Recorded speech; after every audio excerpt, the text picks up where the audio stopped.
So the government, I think, really right now needs to focus on local solutions. And I think that the number one program the government needs to introduce is what's called community-based therapeutic care. Mm-hmm. And so, we have these hospitals which are important for the most serious cases. Mm-hmm. The cases that are complicated, but that's only going to be maybe 5%, 10%. Mm-hmm.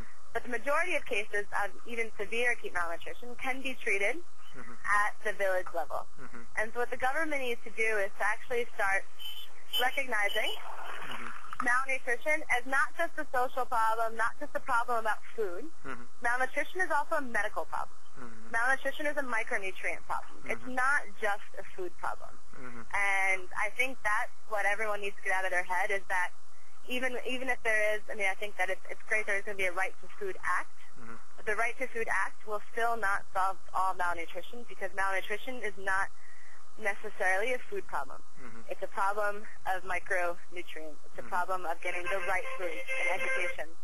So what we need to do is also focus on micronutrient supplementation, on community-based therapeutic care in the villages using what's called ready-to-use therapeutic food. So to medically treat children who have the most severe cases of malnutrition.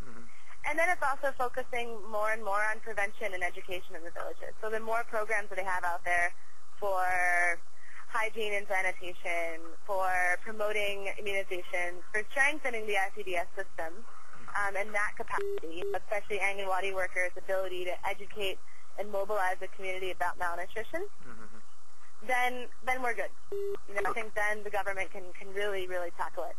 But in order to tackle malnutrition, it can't just be about social programs. It has to also be about the medical solutions to malnutrition. Okay. So, just number one is community-based therapeutic care with ready-to-use therapeutic food to medically treat cases of severe acute malnutrition. Okay. And then number two, so that's the number one thing. The number two would be to focus on prevention and kind of community level awareness, mobilizing communities to resources available, and then ensuring full vaccination coverage, and also ensuring kind of ensuring deworming, vitamin A supplementation, and also getting antibiotics out there to treat kids when they have any kind of infection.